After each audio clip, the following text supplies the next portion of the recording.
Woof. Welcome to What Sold in July with Elisa and Carl and Rick.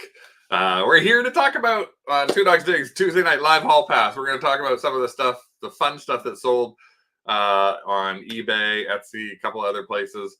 From myself, from Two Dogs Digs, from Carl, the lazy reseller, from Elisa. And also some of the people in our craft group, Andrew and Tatiana and Kathy had sent us a couple of things, that some really interesting, fun things they have actually sold. So hopefully you'll be able to find something you might even I never thought about doing that, selling that, shipping that, any of that kind of stuff. And again, to do it, we have to have the team here. And let's start with, there we go. Elisa, ask about school. Get shanked. With her little flat. Oh, it's so bright. Oh, there. Yeah. Like a press ducky. Press duck. It's press duck. It's like a French dish, apparently. With the co-host of Reseller Evolution, the podcast, Carl. Hey, everyone. Surprise. I made sure I even got the link. So go to YouTube, and you can go onto YouTube. You just search Reseller Evolution. You can subscribe to it, and it's a weekly podcast, no visual, just a listen to podcast, right, Carl? It's on YouTube and it's on Spotify, and we just pick a topic and talk about how our weekend reselling was. It's me and Scotty, and it's always fun. This week, we're going to talk about how come everyone we know buys off Amazon and sells on eBay. It's very annoying, but we're guilty of it as well. So, okay. Yeah. And to the other half, Mr. Good Dog. Hello. So I thought I'd start the show before we go with a little story that I just thought was quite interesting. So this week, I think it was this week or early this week or last week, there was a post. I think it was either like a Facebook post or a TikTok or an Instagram post or something like that. And it was talking about this couple of guys who were on a game show. And it ran and it sort of went viral. And it was a couple who were on Supermarket Sweep back in like the 1980s. And they were a gay couple. And they had to introduce themselves as my business partner. They're actually still together. Business partner, my good friend. So I thought what you might all be interested in is they weren't the only gay couple to appear on a game show. Look who these young folks are. This is Rick and I on Bumper Stumpers, a game show Bumper Stumpers, where you had to guess what license plates read without like vowels, and it would be like they put a license plate up and you go tooth doctor, and it would be like TTHDTR, like kind of thing. Right. A couple of interesting things. Number one, this was 1988, so we've been together 2 years. Number two, I had hair, not a lot, but I did have some hair. And Sally Jesse Raphael glasses. And Sally Jesse glasses. But the thing that struck me the thing that struck me the most in this was that I didn't realize that we were the same height. Except we weren't. They made Rick stand on a box. So we actually won our round, and we had to come out from Rick being my level to standing beside. Ray, you look like you should have a pocket protector and a slide rule.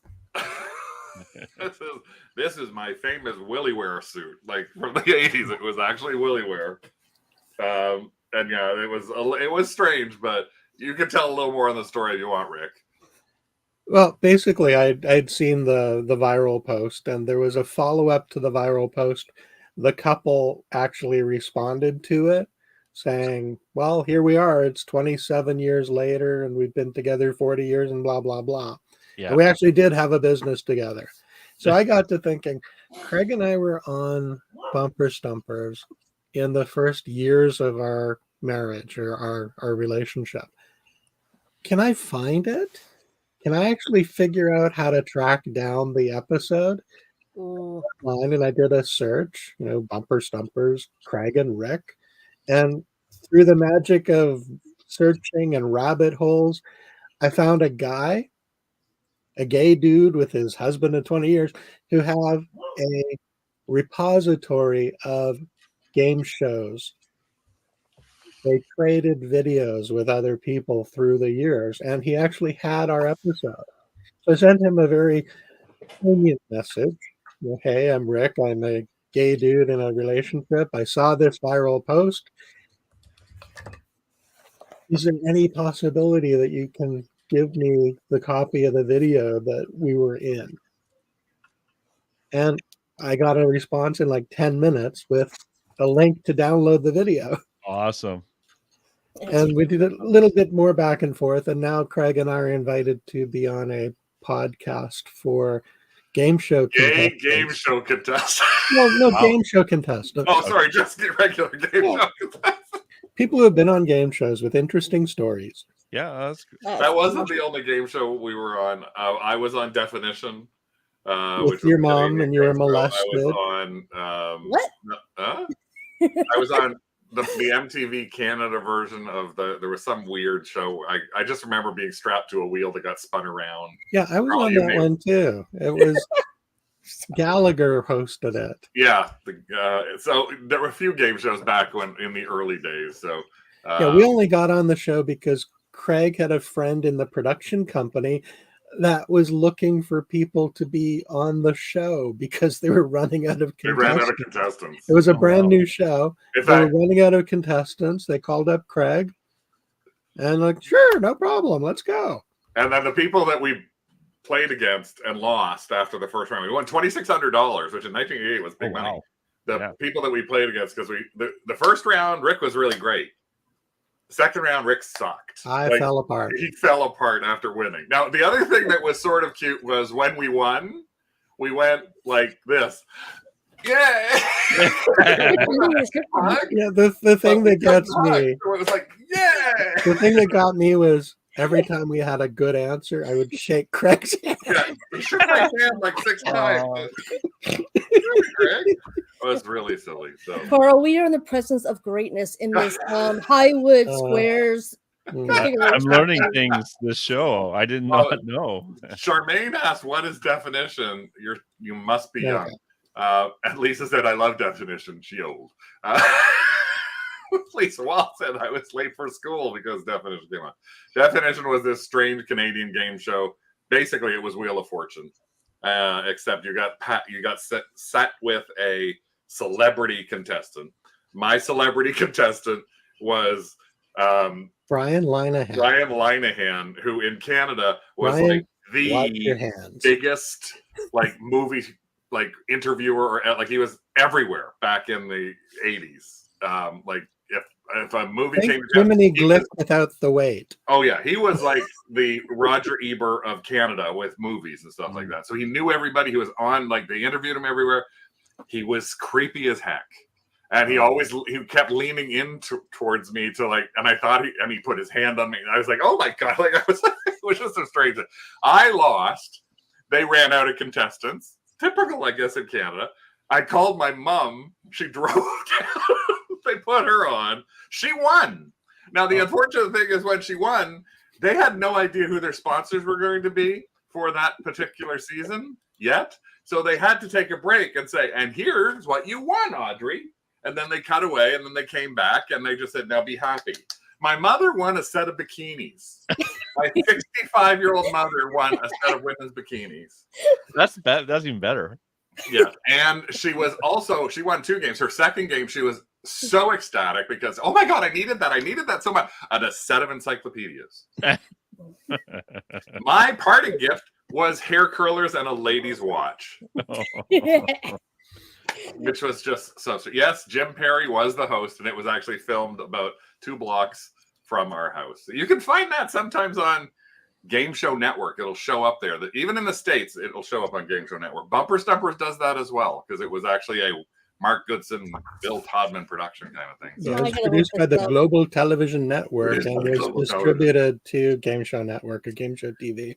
so That's where our copy came from. enough of this silliness. A big thank you to everybody who's Yeah. joining us here, who's watching us live, and those of you who watch us afterwards. Now you've started a show going, what the hell am I turning into watch? This has got nothing to do with what sold in July. I was like, no, it doesn't really have anything to do with what sold in July. This This is was a even fun better. thing that Rick decided to sort of surprise me with yesterday. He's going, look what I found. Turn off the TV, turn on the Apple TV. And I'm like, all of a sudden, he put, da, da, da, and I was like, oh my God, it's Bumper Stumper. So it was actually quite fun.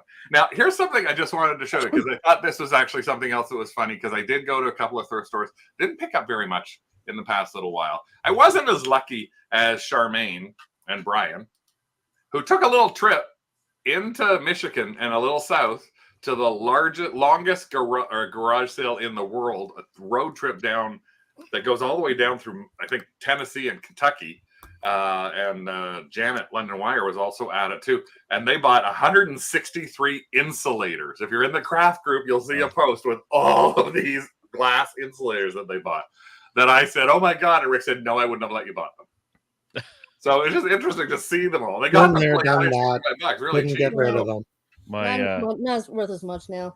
My buddy found a $20,000 one. He's super into insulators. Yeah. And he found like the holy grail of them. So yeah. Well, I think one or two of them that Charmaine and Brian found were like they called Mickey Mouse insulators, and they actually were worth the whole $165 or $165 each. So they'll make money from the two for all of the ones that they didn't end up selling once they sell those. So I thought that was really interesting. So Tina says the 127 goes to the northern part of Alabama. I had it on my calendar, but ended up speaking in Minnesota where you had to be at. And Janet had a great time as always. I couldn't convince Rick to go. Maybe next year. It's the heat. The idea of the heat is just something that he just doesn't want to put up with.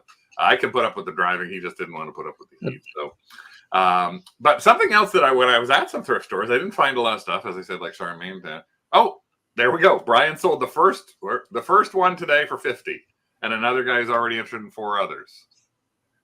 $190 for $65. That's a buy. That's a buy I would probably buy.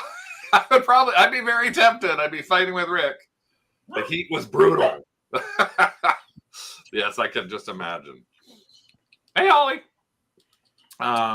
So one of the things I saw, which I thought was really interesting this past week, I was in a place, and this is literally in my local thrift store as of today. So I'm just going to see if I can show you this. It'll show it. All carded wrestling figures. Like an entire collection of wrestling figures that somebody had donated into their store today. And I thought, well, every once in a while, somebody's been a bad boy. And oh no! And my guess is that the other half said, "Okay, you're going to cheat on me. Bye bye to all." Or the roommate said, "You're not going to pay your rent. Guess what's going out?" There wasn't anything to buy. And the unfortunate thing was they were all priced around $14.99. Oh yeah. And they actually retail for in the neighborhood of $20-25. And if they retailed for more, the cards were too crunched for me to pick up, even with the 30% off on Senior Day. But that wasn't even the best one that I saw. Take a look at this one that I also found at a different one of the thrift stores I go to. This was, we have to go to here. This. No, not that. This one. Back at the very back of this one, take a look at this. See that big, huge bugger there? Cool. It is. I had to have them pull it out for me to take a look at. It is. This is what it is. It's some like Halo kind of figure. $299. Nope. At the thrift. So again, that was to me. The husband is like, well, you think nope. You would say no, right? Look how much it sells for. Yeah. $1,000, and there's actually solds at over $1,000 on this, and it's gone. It went within a day. Somebody paid $299 for it. So it's always interesting to me when you find stuff like that and you wonder, how did it get there? And not only did that piece get there, but on that same day, when I walked in, I saw somebody looking at another piece that had sold had $199 price tag on it. I sort of peeked over at it. I tried to get a picture of it. It was about a $550 action figure like that. Yeah. And there was another figure that he picked it up and he walked away with it. There was another figure somebody else was looking at that was a $149 figure that was priced at $250. So there was almost $1,500 to $2,000 worth of in 3 toys with solds that had been donated to a local thrift store. And it always makes me wonder, how do they get some of the people always say, oh, you can never get anything good. If you were a collector of that would be an amazing find. I told Rick about it and he told me, why didn't you buy it? And I said, because it was $299. He said, yeah, but it was senior day. It would have been $199 for you. I said, you think I could have come home with a $199 thing and said, look what I bought for $199, and you would have killed me. Like, it was also large and heavy. Like, it's a metal, big, heavy figure. So it's interesting. But I mean, big and heavy and large is nothing for some people, because like you could have something big and heavy and large that is more like this. A big R2-D2 figure. And yes, this is one of Elisa's sold. Tell us about it. Well, I picked it up. It was on Facebook Marketplace maybe 5 years ago, and I'm like, okay, this is awesome.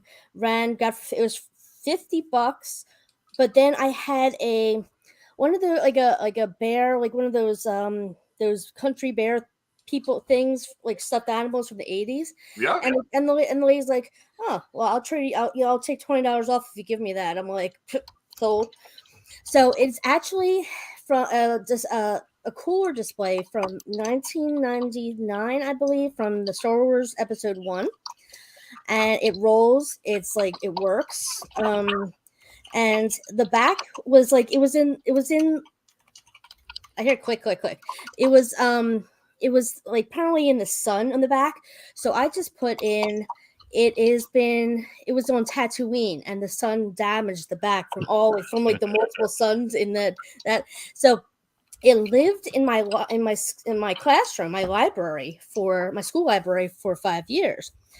And, in the corner, I don't have a big library, so it lived in the corner, and, my students know, don't F with R2, because, I'm like, I said, that's for sale on eBay. Don't touch. And in 5 years, not one kindergartner, not one 5th grader up to 5th grade touched my R2. So, I mean, it rolls too. It's amazing. It was amazing. So I actually sold it locally. It took a long time to sell locally, but, and I had, I put a stuffed Yoda in there, and the people were so happy, and I sold it for, I think, went out the door $300, I think. So you sold this locally, but you did still list it and sell it on eBay. I mean, for the whole time I had it listed, maybe the last 3 years, I had so many people saying, "Oh, ship it to me."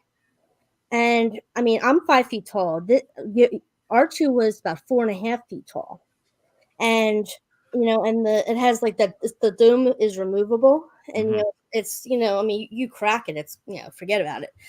So, yeah, I'm like, I am not shipping this. I said, I will, if you want to arrange shipping, you want to get a shipping company to pack it, you're welcome to do that. But I mean, I had people all over the world asking me to ship this thing, and I'm like, no. No. Probably Japan.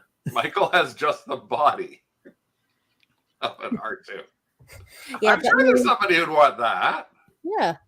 Yeah, you want R2 for his body, Heather likes things big and heavy. She married him, Bob. As you can see, Rick did the same with me. So. Yeah, but that was, I mean, so I'm when I don't go back to school, because don't get shanked, but it was, I'm gonna be waiting for the kids to say, hey, hey, where's R2? Because it was just so, it was there for most of their childhood, their elementary school age, and they're like, it was like not even there. They don't even see it anymore. 50-inch or two. Well, no, it's nice to know again. Like, I think a lot of people would think that the only place that you could even think about doing a pickup if you're on eBay is like in like LA or New York City, but it's like it doesn't have to be there. You can put it in. It just may take time. Did you have it listed on eBay for all that time? For about 3 years. Yeah. So it did pay off. So you finally got rid of R2, and you'll just disappoint some children. Nothing wrong with that. Don't care. No. I mean, also I teach STEM, which involves robotics as well. So, R2. So it wasn't stored there. It was robotics. Okay. Yeah. Right. Yeah, because we did get asked, do you just use your school as a storage facility? No, it's actually it's a teaching thing. It's a teachable moment. Now, something that may not have a child, may have a child happy or an adult happy is something, Carlson, that seems like it might be quite large too. Oh yeah, this was cool. I was happy when I picked it up. It's a keytar. Yeah, I actually did a video too. I became unlazy. Look, it's like, oh wait, did it work? Oh, we can't hear it, but believe me, there's music there. It's playing Last Christmas. Yeah. We can't hear it though, but it was Last Christmas. This thing was so neat. And the most annoying thing, we're talking about local sales. So I Frankenboxed and packed this thing for over half an hour or 40 minutes because I wanted to make sure the box was good and everything. I go to ship it. They bought it in Ottawa. I could have dropped it off at their house in less time it took me to pack this thing and saved myself a lot of sweat and frustration. I didn't even think of checking that though. So anyways, I thought this thing was really cool. It was just fun. I already got good reviews, so I'm happy about that. So it's not coming back. How much as a tip, Carl, before you start packing things, go into eBay and print off your pick list. The pick list will include the address of the recipients. Oh, the pick list. I don't. So this is just something interesting that I noted. You took the picture, so Yamaha's the right way up, and everything else is upside down. All this stuff is upside down. Yeah. Well, whatever. Hey, I sold it full price. So. That's true, and you did sell it for $260. Wow. Yeah. Nice. So that you found that at a thrift. I found it at the thrift. I was like, it was cheap. It might be $25 at most. Cool. Lisa said she just had a sale on Posh today, and it's going across the street from her work. I know. I usually don't local deliver, but if it's something like this, like I would totally have local delivered for free. Usually, what I do is if someone asks me for local delivery, I say yes, and if I'm feeling generous, I'll actually just drop it off at their house because I hate waiting around for people to show up at my house so much. I'd rather drive across Ottawa and drop it off. But well, I wanted to show you that we didn't shy away. We had talked about doing something large, and we did put on a couple of large dolls. This is one of the ones that we put on. Here's Rick's little video that he put on, a little turntable. Bad hair. This was something I actually picked up and we've had for years. This is kind of the thing that Rick used to hide in closets, and I'd open up the closet and it would fall out on top of me and scare the crap out of me. He just loved doing that with any kind of life-size type doll that we happen to have. And I will see if I got that picture. Where is it? And here it is today. Me taking it out. That's how big of a box it is. 40 by 17 by 9. You Doug. Yeah, Doug's just sitting there just staring at he's so grumpy. at me taking the picture. Now, the interesting thing was, this is actually, is Rick had to do one of the things about something like this when you're trying to sell something that's large is just making sure that if you are going to ship it, you're already fixing on two things. One, my thing is always have the box ready, because the last thing you want to do is have something big like that and then go, oh crap, I got to find a box. I got to build something. Oh, we've had that happen a couple of times before. And so I've said to Rick, I want this listed. I am not listing it until we have a box ready for it. So we actually had this, and we had the little Betsy McCall's brother doll. We put them both on. This one sold. We thought the Betsy McCall brother would. It didn't sell. We had them both on auction. But Rick backed them all both up, so they were both sitting in boxes ready for when they go to sale. But he also had to do a lot of checking of shipping options, because how much did your options for shipping this came all over the board, didn't they, Rick? Yeah, the cheapest was actually through our cross-border shipper Stallion. Their FedEx rate worked out to $35 Canadian. We charged 50 US, so the $35 Canadian plus $4 for insurance, that'll go off very well. The USPS prices I was getting quoted were in the $150 to $175 US range. So it's always good to check all of the different things. So Rick was checking eBay, he was checking Pirate Ship, he was checking like every possible way. He was checking our cross-border shipper options so that we knew that we weren't going to end up losing money on this. And it did, in essence, we thought his first quote, actually, when he did this, we thought it was going to be $65. So I actually buried a little bit of that cost into the start of the auction, because we did start that auction at $199 for her, and she ended up selling for us for $210. Yeah, had I known the exact shipping volume or the exact measurements and weight, I could have gotten a correct quote and we would have known. But we covered it with the $50. We covered it with the $50. I thought we were going to have to cover 25 of it in our own. I thought we were going to have to cover 25 of that cost of $50 from our own, but we didn't actually have to do that. So it gave us the ability to put it up there and sell it. So you can see there's three things there, everybody. That don't be shy to think about selling something large, but one, try and see if you can find the box for it first, or sell it locally. Try Facebook Marketplace or even on eBay if you've got the opportunity. And two is check all the options to see that you don't just go with your first postage option, because you might be able to bring it down a lot. And that could be if this was going to be listed for $199 with $149 shipping, I don't know how many people would have ended up bidding on it. But the $50 shipping is probably one of the things that made somebody think, oh, I'll do that. Heather says, when things are packed in a box, someone asks the question and we haven't answered it yet. It's like, yeah, that does happen quite a lot. I do want to tell you another little story, because this is a fun little story, but it's also a positive story about eBay. So we had an item that we shipped on July the 2nd. And this item that we shipped on July the 2nd, the reason I'm talking about it today is because it actually sold in July. So it sold July 2nd. And yay! And it was this Harry Potter tree topper. So a Hallmark Harry Potter tree topper. Sold that. Big thing. Had it for a couple of years. I happened to buy it after the pandemic from a store that was trying to get rid of everything because they weren't doing good sales. So I picked it up for, I think, about $50 instead of what it retailed for. It might have even been $30.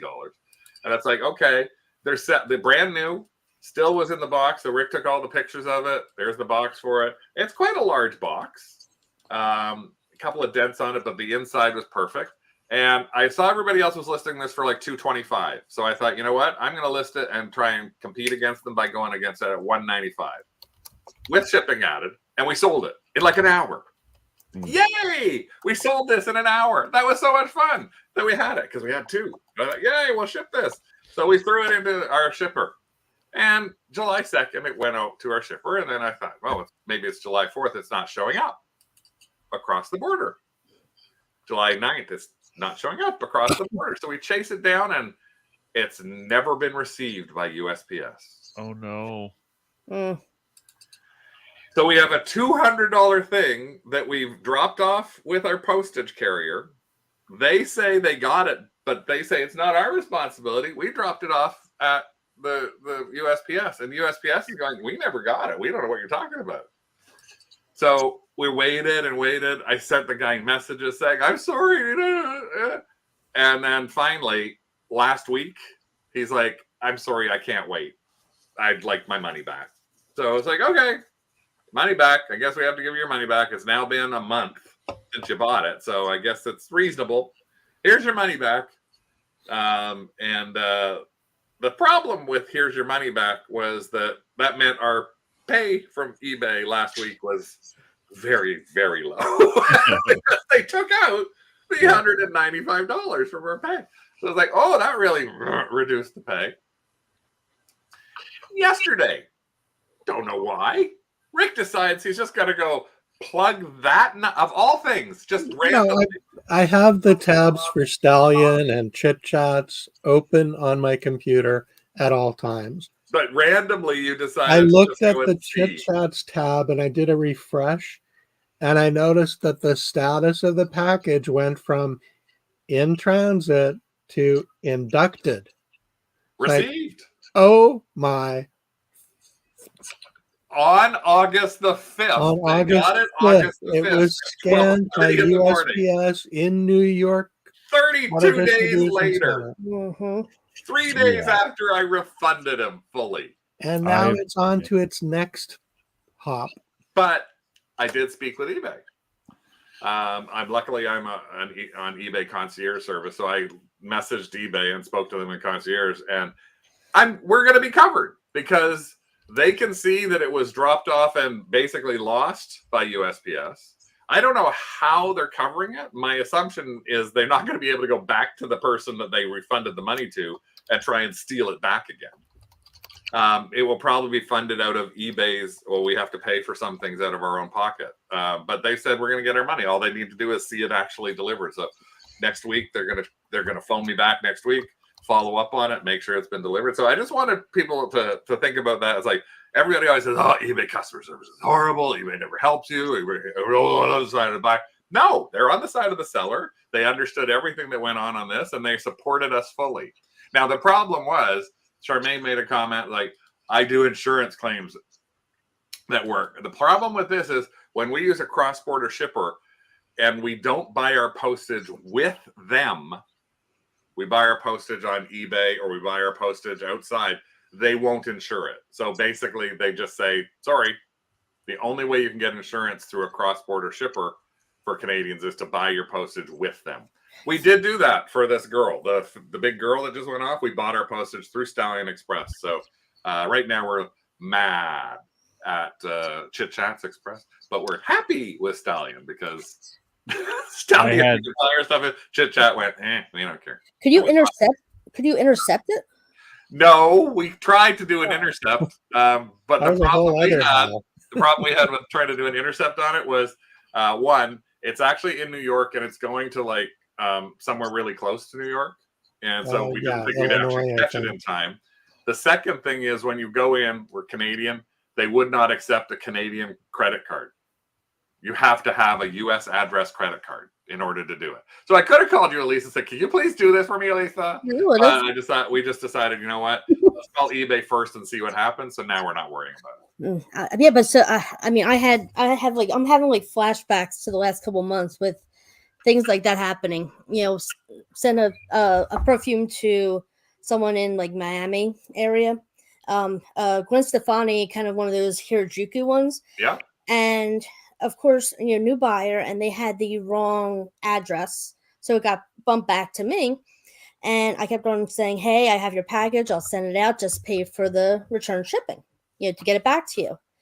And no response.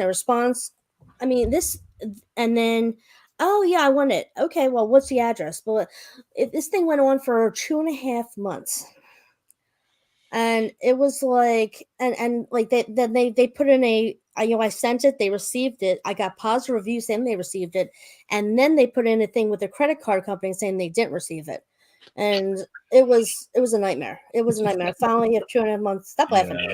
And then I sent something to somewhere like the Hannah Montana Barbie doll to somewhere in Mexico, and it got handed off to the local Mexican postal service, and they did something with it, and I'm like, I don't speak Spanish. Sorry, I can't help you. Well, we actually saw that, like somebody just said, you've seen rumblings about that happening with me too. A lot of Yep. It's happened to me. It was really bad. It happens to all of us. And again, 90% of the stuff, I like saying we try and keep everything as positive as we can. We just have to, like, the positivity about it is we found it. If we had lost it, again, what I always try and tell people, I know not everybody agrees with me on this one thing, but I always tell people you lost the amount you invested in it. So it wouldn't have been a loss of $200 US for us. It would have been a loss of $50. But in a lot of cases, if we sold something for $100 and we only paid $1 for it, it got lost for some reason. It's like you lost $1. Quit. Don't focus on the $100 potential that you could have lost. That's one thing. Let's see.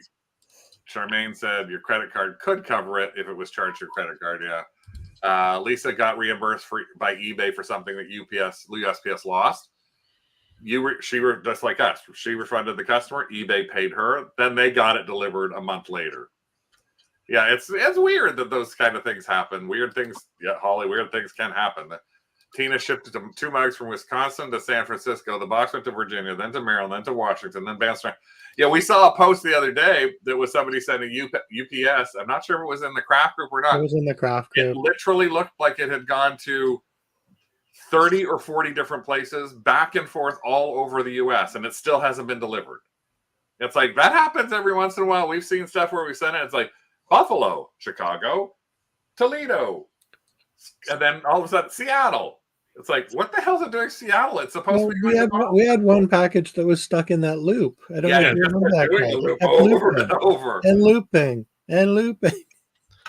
So, anyways, kudos to USPS for inducting it, and hopefully it gets delivered and everything is good. Let's go on to some other fun finds and sales from this month. Here's one. Okay. Vinny Colatuda. Yeah, everyone knows this guy, right? So I brought this one up because I have an ethical question.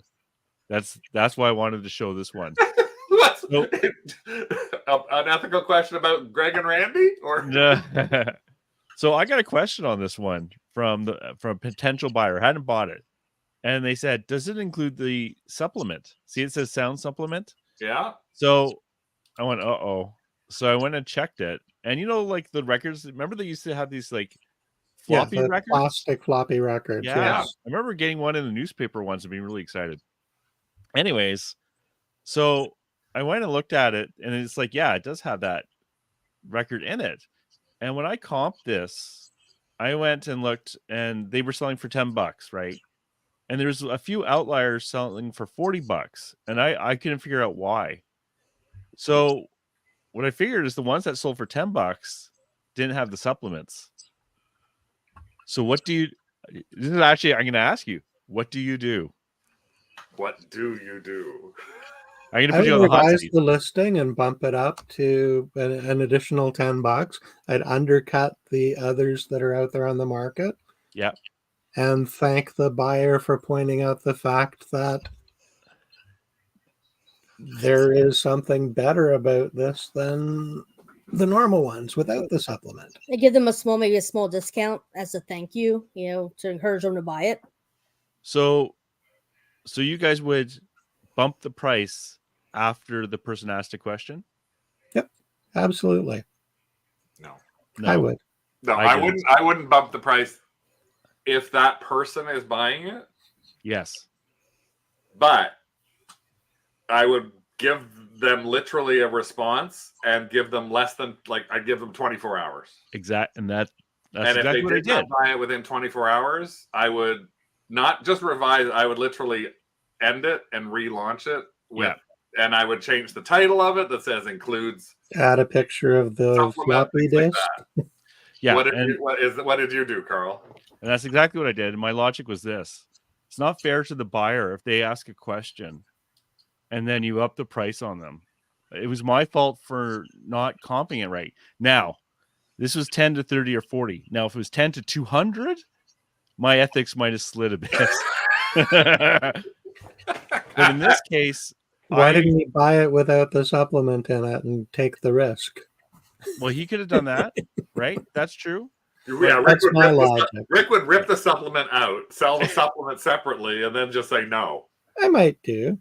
Right.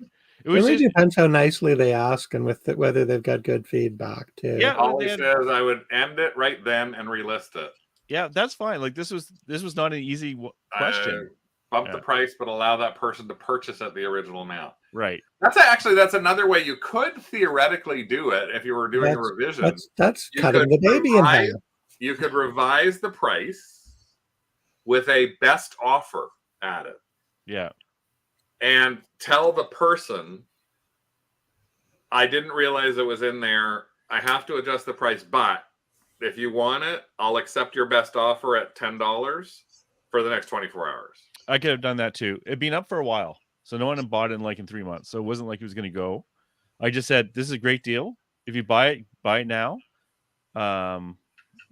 But I suggest you buy it soon. Otherwise, I don't know what I said exactly. What did you pay for it? Oh, like $1 or even less than like 20 cents or something. But to me, it was just a case of like because that happened once to me when I bought something. I asked a question. I went to pick it up from Montreal, and they called me. I'd taken the day off to go pick this up. They called me saying, "Oh, sorry, I'm canceling the sale because I want to make sure it's not more valuable." I won't say rude language on your show, but I was not happy. And so I thought, I don't want to do that to someone else. But to each their own. It's not an easy question, right? Like when I asked other people, they said, "Oh, I would have totally just ended it and relisted it at a higher price." So you just heard this one. That's exactly what he would do. That's exactly what I would do. Rick was actually in the majority. I'm actually not sentimental towards a faceless buyer.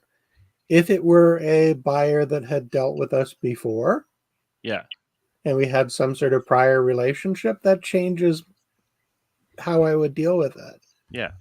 I mean, Again, I also don't know what Carl's saying. We're in this game to make money.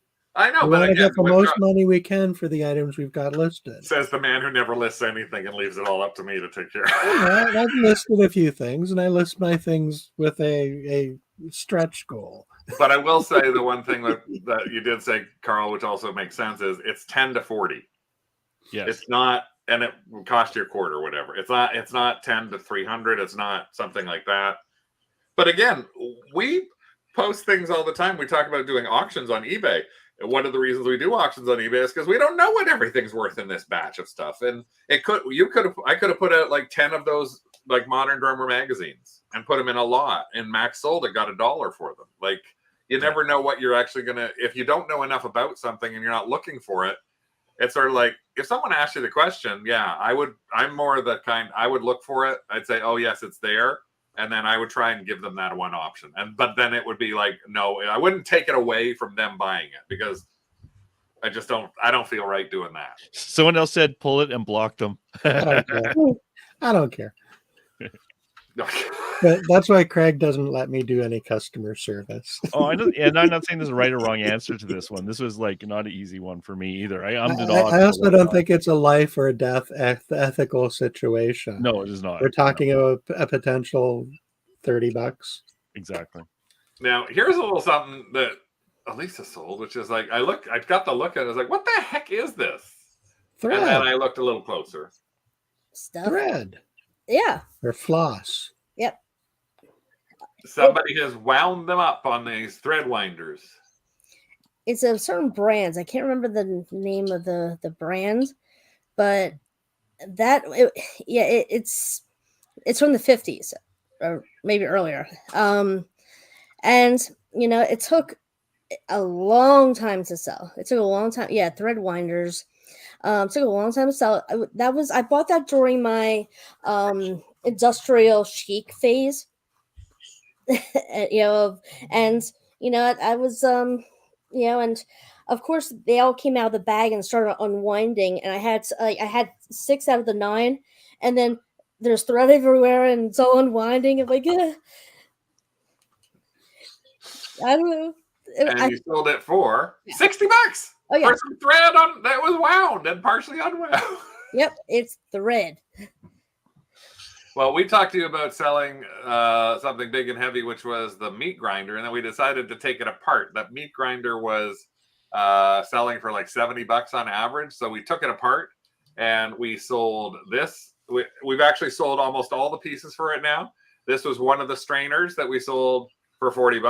I was not planning to recreate female anatomy in that. A couple of days later, we actually ended up selling the little screw thing that squishes everything else for another $14, and we sold the other 2 pieces for $40 each. So we ended up making doubled the money by splitting this into 4 little, and we still actually have 1 or 2 little pieces from it. I think the handle as well, because we have the handle and the little catch basin that we've seen sell for $15 as well. So we could make a little more money from it, but it was just another way to take a look at something, go, this is big, this is heavy, I don't really want to sell something that's like 9 pounds. And then it's like, well, this sells. Just do a little more research. This sells. Okay, let's just take it apart. and then we just threw out the piece that we didn't want. We put it into the garbage because we didn't want to try and donate that because it's only partial, and we didn't want to put it in a local Max Sold auction because it was not going to work properly for us there. But here's something that was another interesting find that we did, that we found that was a sealed thing in a box that you think, why would somebody donate this? Probably because they're cleaning out a garage or something like that. An old weed eater, weed whacker. And the box was still completely stapled shut. And so we never tested it or anything. I think it was from the 1980s. And we bought it for $9.99. And Rick said, why did you buy that? Because we sold it for $125. And that was right at the comp level. That was where everybody else was selling them that were open and used.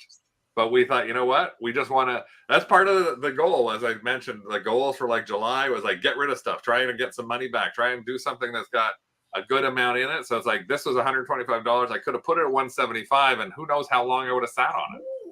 So this is another way of us going, let's get rid of something faster. I think this might have been, I don't know if this is one of yours, Carl, that you had to get rid of fast. This is a DVD stock photo. Oh, really? I had a stock photo. That's showing the stock photo up top there. Oops. Tiny. So this is your Panasonic completely non-centered photo. Those photos look really weird. Is it really that bad? That's your photo. You know what? That's not mine. That's not mine. Oh, it's not. Oh, view original listing. Okay. Sorry. Oh, Like, that's what? much better. Yeah. Those Thank photos you. are Okay, much there you nicer. You're trying to make me look bad. Yeah, gross, Come gross. on. That's what Although I opened it up for me.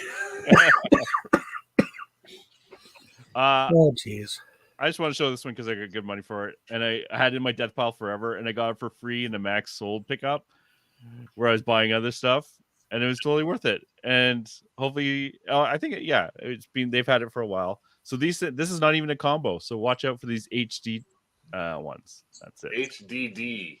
HDD. And it came with the original box. $150. $139. That's a great flip.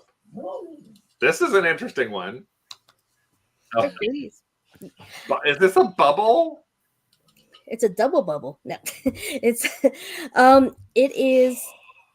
Yeah, it is a 1980s lava lamp drip clock. Oh, neat. Yeah. Oh, that's disgusting. Look. Oh, I love it. That's awesome. Oh, they're different color drops. And it turns, like the circle thing in the middle turns. And I had, see, it rotates with the neon lights. It's unique. It is. I had so many people say, "Oh, and, like it would be good for like people with autism, like it's like a stimming or something." I'm not sure, but yeah. Thing is, when it rotates, you can't really hear. I mean, there's sounds not on, but it would go click, click, click, click, like loudly. And I put that in the video. I put a note and everything. And and I had, I mean, from the time it was in my death pile, and from the time I posted it, it had, see, to hear the sound. I had so many people like lowball me, and finally it sold this month. Wow, $135. That's great. Click. That's a click. Click, click. Or no, it's a people are watching. Wow.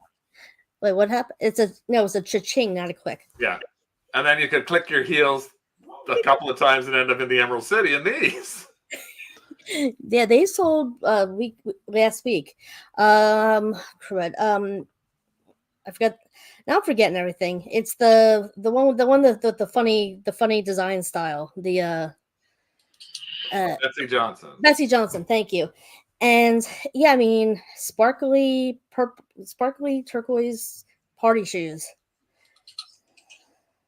Now, when you sell shoes, do you actually do anything to the measurements on them, or do you just actually say it's it's size 8 or size that? I wonder what people in the chat would say too. Is you just put a size on them? Because I've heard some people actually measure the actual instep with a loose tape measure just for people to.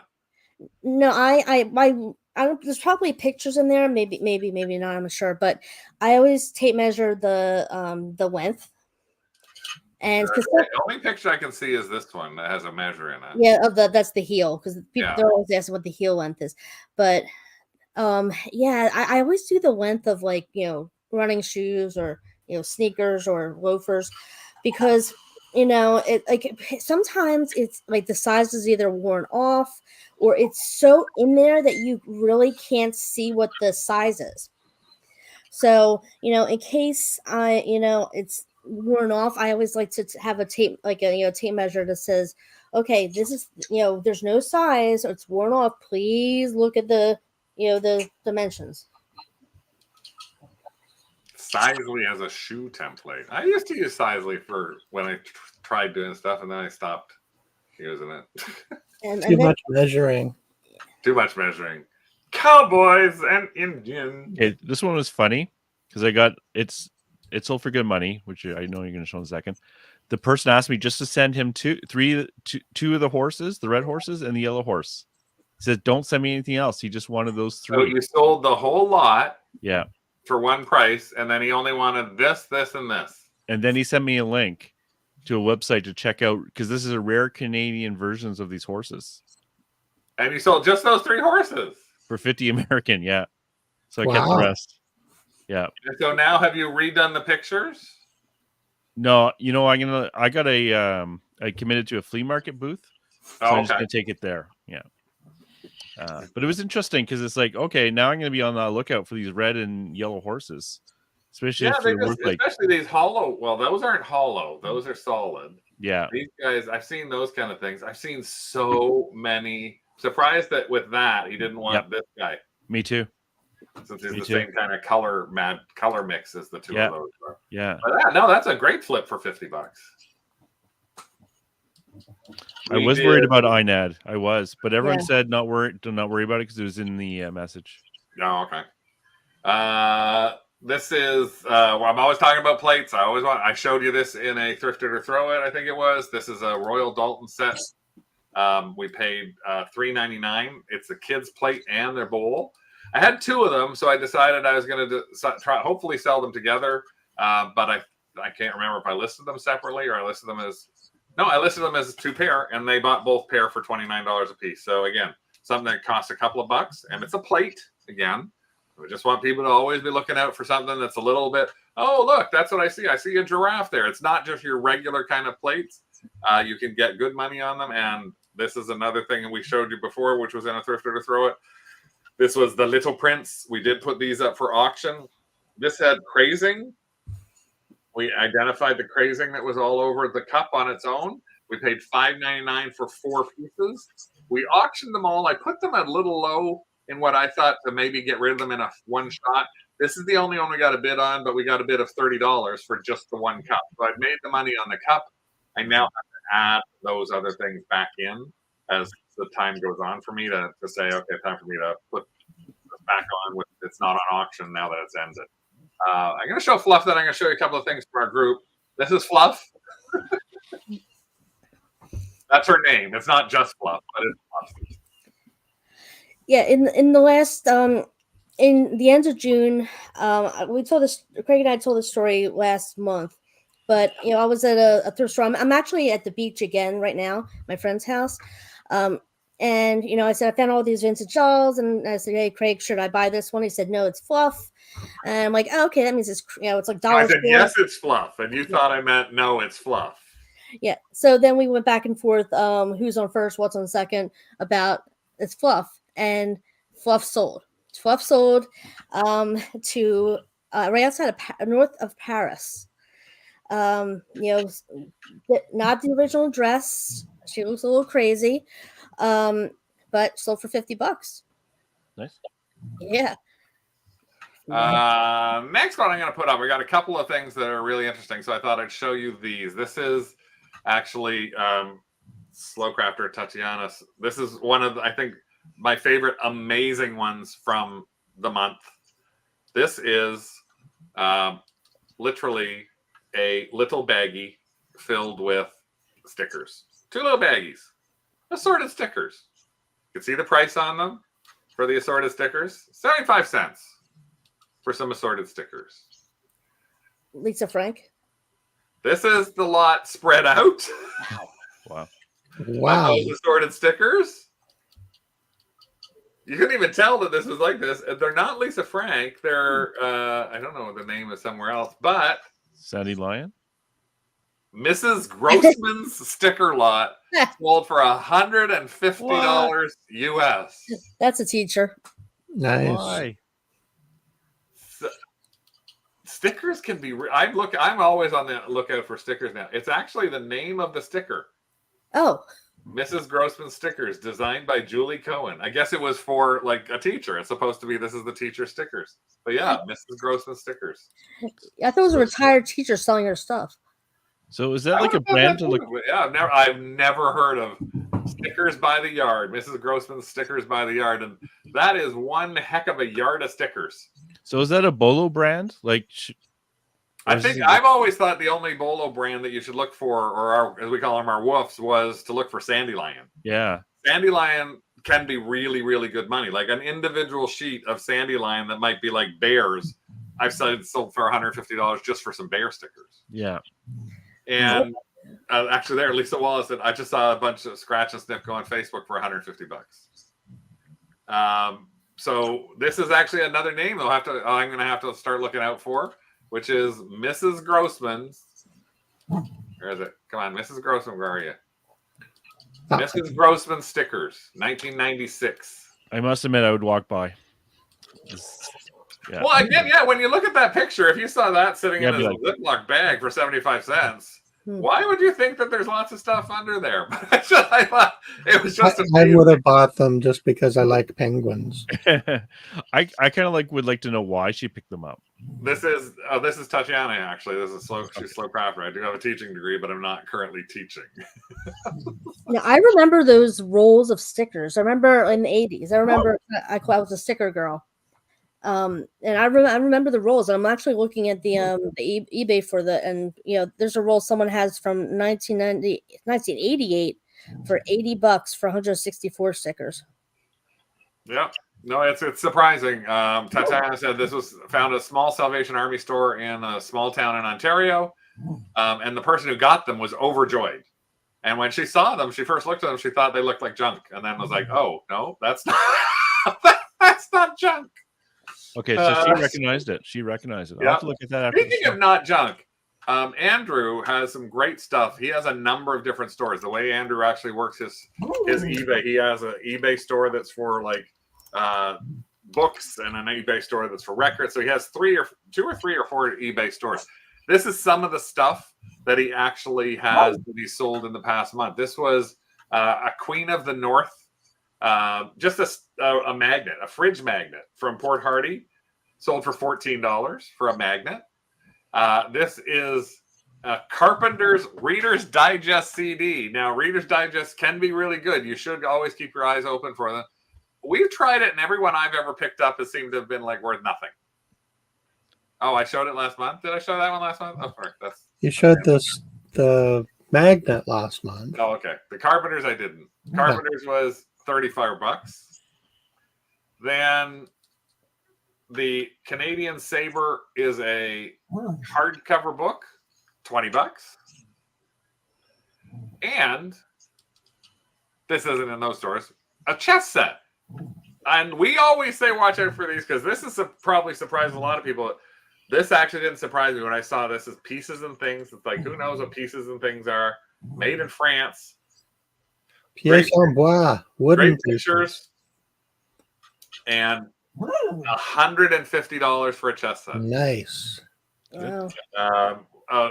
Years back, we were at an auction, and the auction actually had like boxes of chess pieces, and they couldn't get anybody to bid on them. So we bid like $1 and got like 25 chess sets.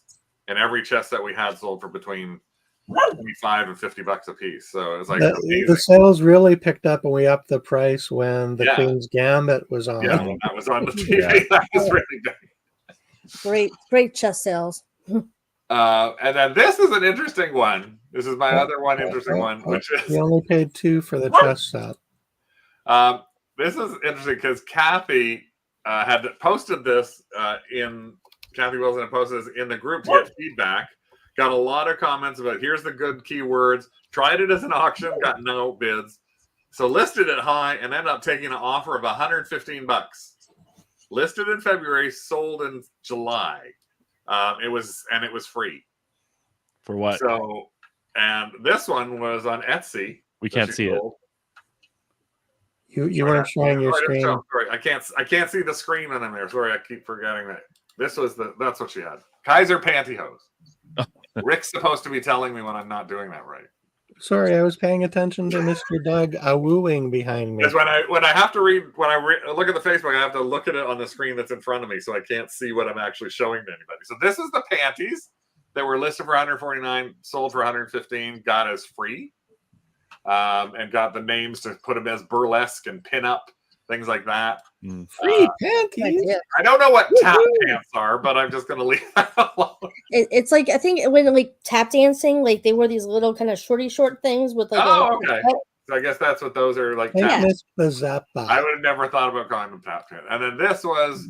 Once I was a schlopper, now I miss Bazappa. Gypsy.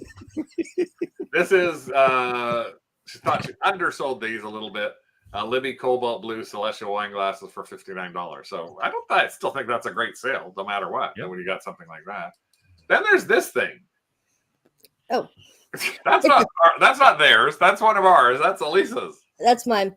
It's a thing.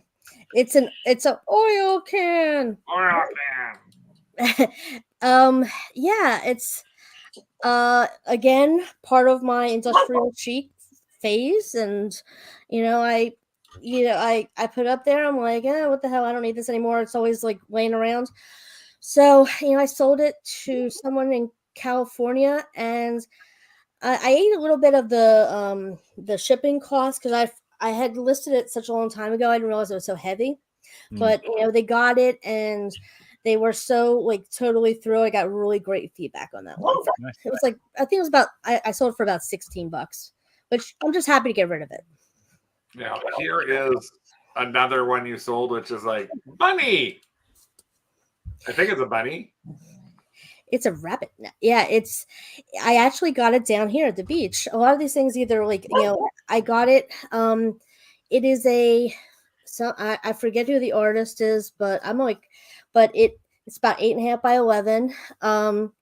It's like, I think it's like a Florida artist. Birdsein Lindbergh. Yeah, you'll see it in the title, but it's like a watercolor, I think. Bermuda. Yeah, it's from Bermuda. Wow. Yeah. Oh, I got it for I bought it for about 45 because I saw the comps and I'm like, oh hell yeah, and and it sold pretty fast. Yeah, we have to do a little more, I think, with that one, with the stuff that we've got for our prints and things like that, because I would like to sell a few more of those that we haven't sold to date on this. I think this is yours, Carl. Oh yeah, I just want to show this because this was a huge bulk buy.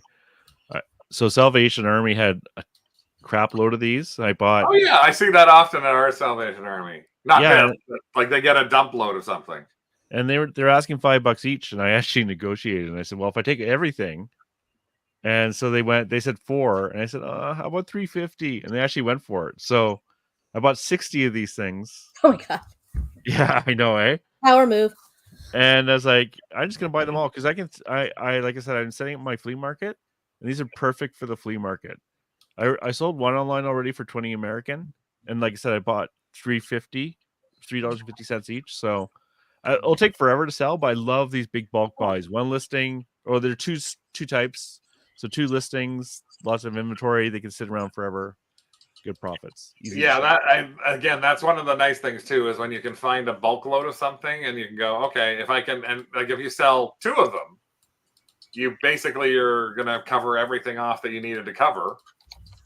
So it ends up being like, okay, I've now everything I've got is free. I got one of those I'm going to show you next week that I picked up as well. I'm not going to get a chance to get to that today. So one last one I'm just going to show you as a sort of the last thing on here, and it's one of Elisa's. If you are a member of the Kennel Club, you will see that us every once in a while we post videos. They're called Woofs, and every June or July is the launch of Hallmark's Christmas ornaments. And I posted my top 10 of my, I said, these are 10 things that you should look at because you'll be able to flip these hopefully pretty fast and hopefully make some good money if you want to do them. Well, Elisa looked at what we actually posted and did it with one of the items, which is this Xbox. So here's a little tip. If you happen to be going to a Hallmark, keep your eyes open for this guy. Yeah, I went out and I picked screenshots or took photos of the webinar, and I said, okay, I want this. I mean, literally, I had a screenshot of everything, and this was, I mean, I listed them immediately. This one was not. There was not even a listing for it. There was no comp, so I made up my own. You know, I think I'm trying to think of how much it was. There's probably the one the picture says it. $20, $22 at the Hallmark. Yeah, so I'm like, you know what? I'm making up my own price, and you know, it's sold. I got great feedback already. Haven't had any. Yeah. So double your money. That's retail arbitrage. You have to sometimes risk it, but there were that and 9 others. If you're not a member of the Kennel Club, you can join and you'll get a copy of that video just by looking on YouTube. If you are a member of Kennel Club, don't forget to go back into YouTube and you'll find that video. It's the Hallmark Woofs things to look out for this year. Some of them are completely sold out already. Like you cannot find them anywhere. And the only place that people can get them is the secondary market. So you always want to keep a lookout for that. I'll be doing another Woof probably in the next couple of weeks or so for everybody in the Kennel Club. So, but that's a bunch of different things that were sold for us from this month. Thank you those to those who from the craft group who gave us some of their tips and tricks as to what they sold. Some fun things, some big things. It was an interesting month of big things and some big dollar sales. So to keep your eyes open for all those sort of things, you might be able to flip as well.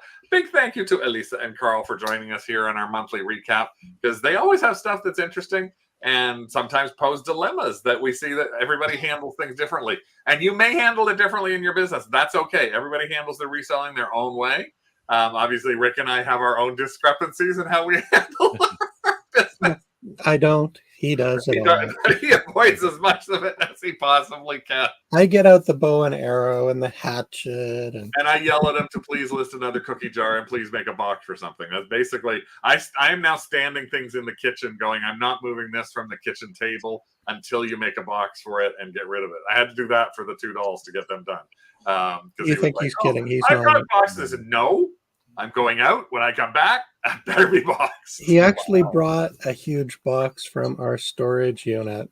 Yeah. To set on the counter next to the McCall doll. Don't forget, Carl is on Reseller Evolution, the podcast, every Friday. You can join that, subscribe to it, and you'll hear them talking about some great stuff. You can hear that in the background. And Elisa is not on anything other than here, as far as I know. So you can hear her talking again next month. I want summer break. She's on her summer. Don't ask me anything else about it. Trying to figure out how she can break it to her students when they come in and don't see R2D2 there. But thank you both for joining us here. Rick, thank you, obviously, for being here with us too. And thanks to everybody for joining us here. Everybody's a Kennel Club member, and everybody's watching after the fact. Well, thanks so much. We'll talk to you soon. Take care. Bye, everyone. Ciao.